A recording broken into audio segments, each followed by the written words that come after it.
So there was an interview with the devs of Diablo 4 today where they answered a bunch of questions and a few community questions too. And I just want to give you guys the summary of what happened, show you some clips from it and stuff, so you guys don't have to go watch like an hour and a half of dev interview, which I did for you. So the first thing on the agenda that I want to talk about is that Nightmare Dungeon buffs are actually incoming, but we might not see them for a little while. And so we want them to be a great place to farm, including if you want to farm dungeons over and over. If you want to loop dungeons, Nightmare Dungeons are set up to be good at doing that. That's the intention. Yeah. So what we're going to do there is we're going to increase the amount of XP that you get from Nightmare Dungeons. And our goal with this is to make Nightmare Dungeons more efficient to do than side dungeons. Right. Because they're designed to be more replayable. And does that take into account, like, Nightmare Dungeons have essentially a travel time to get to them? Right. So this is a great point. So in order to, when you think about efficiency, if you think about XP per hour or XP per minute, right. And we actually have telemetry on this so we can see what it looks like. You can't just look at the XP that you're getting from the Nightmare Dungeon, because you have to spend some of the time traveling to that Nightmare Dungeon. And in fact, Nightmare Dungeons are a variety of distances away from the nearest waypoint or teleport. So it actually varies depending on which Nightmare Dungeon you're going to. Right. And so that can also have the effect, if you're thinking about the efficiency aspect of it, of XP per hour or loot per hour, of sort of making it hard to justify choosing a Nightmare Dungeon that's far from a teleport point. Sure. So the second thing that we're going to do here is we're going to modify the way that sigils work so that they teleport you to Nightmare Dungeons on use. So they teleport you, or do they create a place to, a waypoint to the dungeon? They will create a waypoint that allows you to teleport. But yes, you'll be able to teleport to.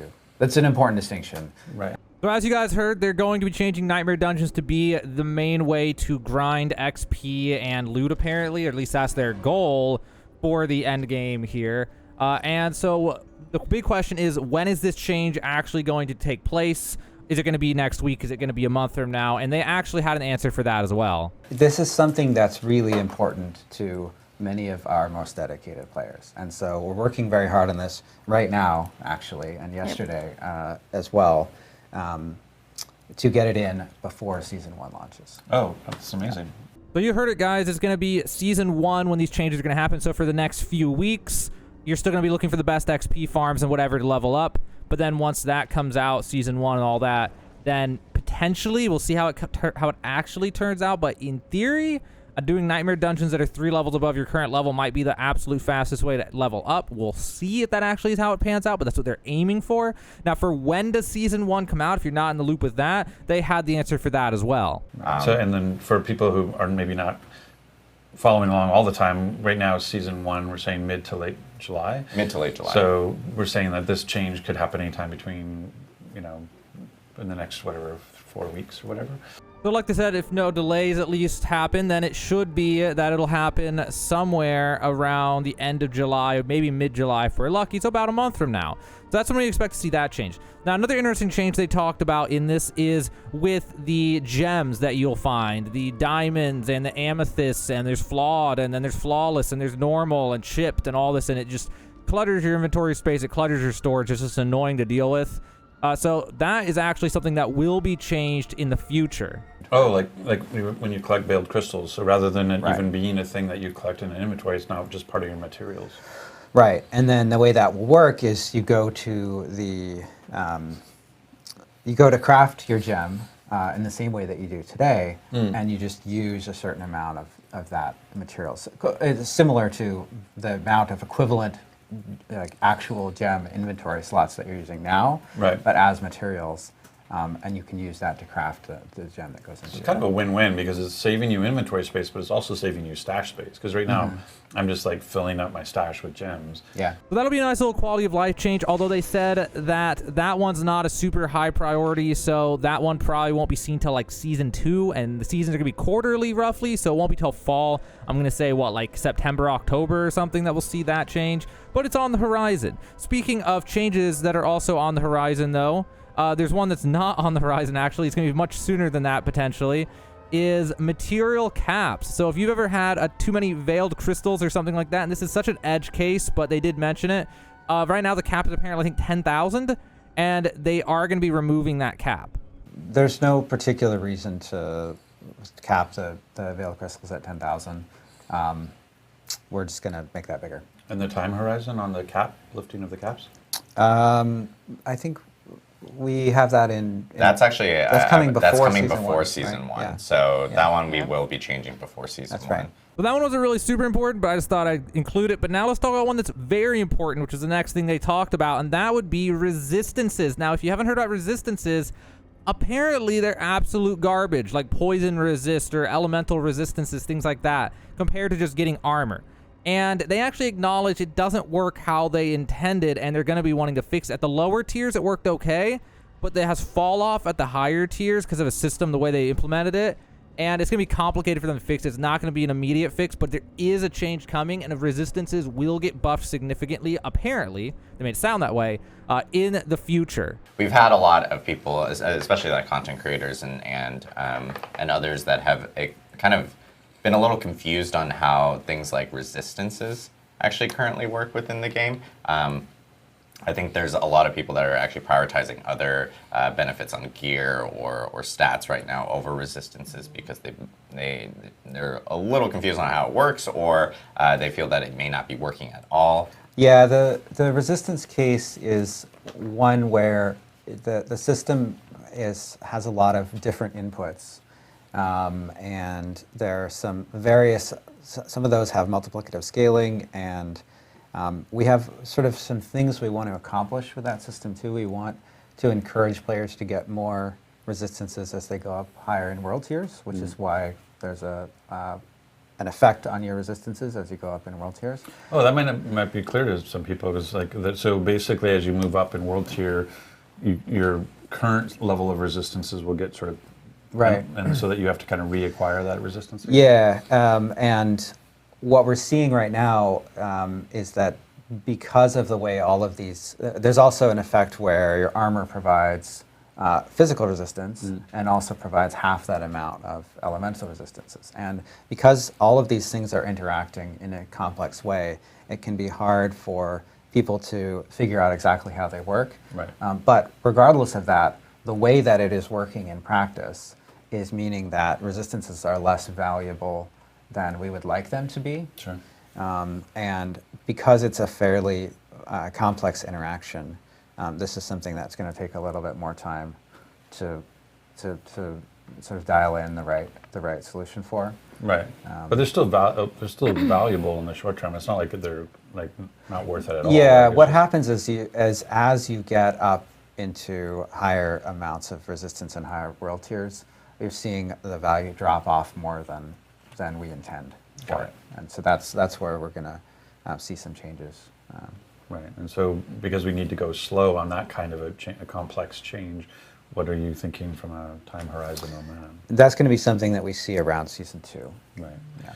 So there you have it. The devs basically acknowledged resistances at the end game, at least, don't really work like how they intended. Now, they didn't allude to if it's as bad as some people say. Some people are saying that you need, like, basically you get all these resistances and you would need to multiply them by a factor of 10 to even have them have an effect. I wonder how much of it is, if that's actually true. I haven't seen people test it directly. I've just seen people look at the numbers.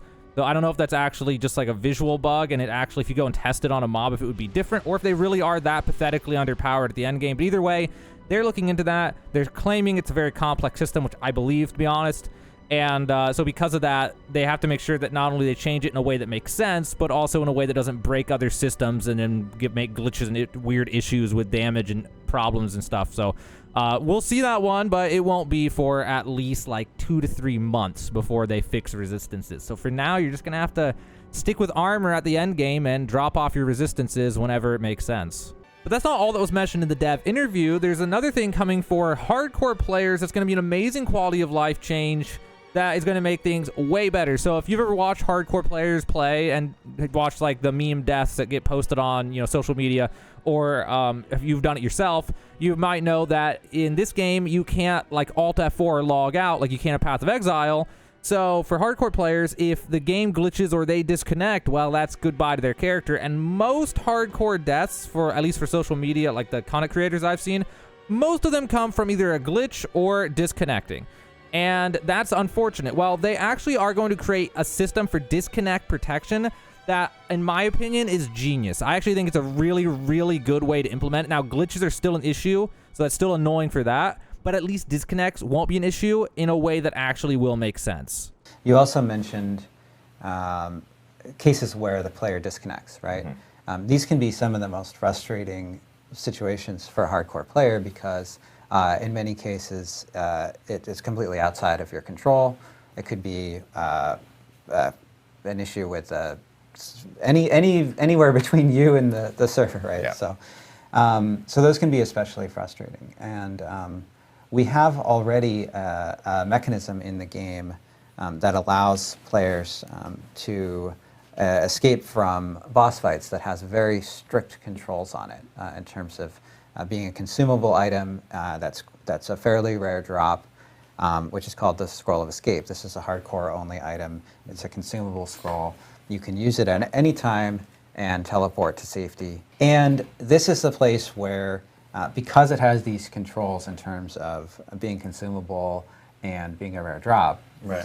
this is the place where we want to add disconnect protection. So basically, the way that this will work is, if you get disconnected, and this is essentially for any reason, and So and like I even wanna, if your Cat pulls the Wi-Fi right out of the wall. Now I want to clarify that Because a dog would never do it's this. not That's true. Only cats. the disconnect case is a very complex situation in terms of determining what's happening. Sure. So this is not perfect situation. Okay. Lightning I'm strike not on the going to telephone pole guarantee may not trigger. 100%. But what should happen is that when we detect that you've disconnected, if you have one of these scrolls of escape in your inventory, it will trigger, even though you weren't there to trigger it. It will consume the scroll, so you can't just do this as much as you want. Right. And it will teleport you to safety. Right. So when you log back in after the lightning has subsided, you should be in town. Should be, yeah. So that'll be really cool. I think that's a really clever way to implement a disconnect protection that makes it not abusable. If that's really the route they want to go, if they think that really is what's important, well, that's a way to do it that makes it, a lot better. So that's a good change. Although, the catch here, that one, they estimate, will not be coming until Season 2. So for the next 2 to 3 months, anyone who wants to do hardcore is just going to have to suffer through the fact that if they disconnect, they lose their character. Doesn't matter if they put in 200 hours, 50 hours, 2 hours, or 500 hours. If they disconnect while in a dungeon, it's game over. They just lose. Unless you're playing in a party and you're literally sticking to each other so that the guy can protect you when you disconnect, which is really obnoxious to have to do. But anyway, so that was hardcore in a nutshell. That's the big changes coming to that in the next few months. And then there was one other huge topic that I think you guys will be very interested in hearing about, at least a lot of you will. So you know how all the good XP dungeons have been nerfed, and then people find new ones, and they nerf them again, and they nerf them again. And everyone's starting to be like, oh my god, why are we even finding, whenever we find new one, they're just going to nerf it again, so better use it now, because they're going to nerf it again. And maybe they will, but that's not what they said, but maybe they still will. We'll see. But what they're effectively saying is they're kind of getting closer now to a baseline where they want the dungeons to be not necessarily exactly equal, but close enough to equal. So you don't just be like, all right, I beat the campaign, time to go run Champion's Demise for 900 hours, not 900, but like 90 hours or whatever. That's your goal now. Instead of be like, okay, and that's why they want Nightmare, because Nightmare will be like, okay, I do this dungeon, then that dungeon, and that. They don't want you, like, it will be more enjoyable for the player if the fastest way to level is to do this dungeon, then that dungeon, then this dungeon, then that dungeon, because it does get really stale saying, okay, let's do Champion's Demise for 90 hours or 40 hours or whatever it is. So I agree with that. But here's what they had to say about those changes. Obviously, we made tweaks and so forth, and we talked about this earlier, but we made tweaks in terms of like elite mob packs and dungeons and so forth. But we now have established a baseline, and that from that baseline, like we move up. It's not a this like we're going to continue going down or something like that. So Joe and I had this conversation recently. Just like it's a combination, and correct me if I get this wrong, but it's not just about like, oh, as we think about Nightmare Dungeons and rewards, it's not always going to be like, oh, this one monster is now worth 1 million experience points. There may be times where you want that to be 5 monsters that are worth 200,000 experience points. Like density is a factor of XP per minute, and as well as the actual value of the individual monsters, and so that'll be something that you all are picking knobs on. It's something we're continuing to look at. To clarify, the changes to XP that you'll see before Season 1 will increase the XP that you're getting per monster, per elite monster in Nightmare Dungeons. Right. It won't increase the total number of monsters in Nightmare Dungeons. That also also called the density.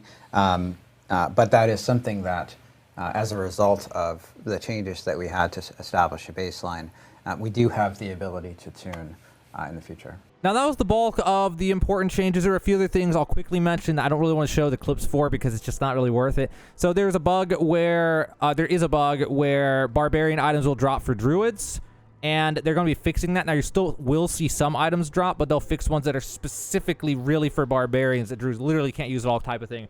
That will be fixed soon-ish.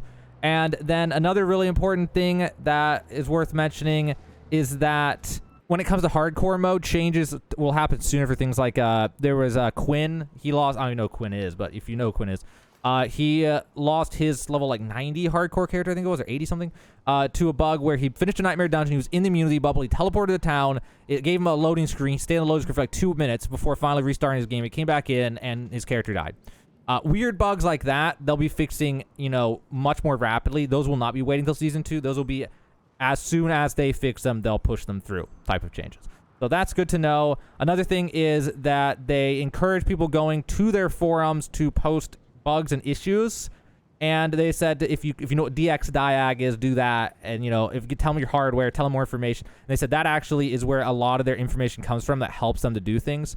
If you want to be a good Samaritan, I guess go to their forums and, do a DX Diag thing on your computer and post it and explain what happened when the bug, give context, etc., and complain about it in there, nicely, obviously.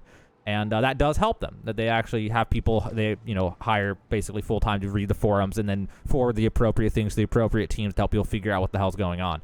That was the last real thing worth mentioning. So, I hope this video helped you out, guys. That video is like an hour and a half long or something. If you want to check it out, I'll link the original in the description of this video below the first paragraph. And if you have the time, or if you have a second monitor, assuming you're playing on PC, it's just nice. It actually is not that... It was actually kind of entertaining. I thought it was decent. I liked the people on it a lot. So I would actually recommend watching it if you feel like it. But again, it's like an hour and a half. It's a lengthy thing. But it was actually pretty entertaining if you want to hear more detail and just, see some of the developers and people and stuff and hear from them. But yeah, so that was pretty good. Highly recommend watching. It was a good thing. And hopefully this summary helped you out, guys, so you don't have to go watch the whole hour and a half.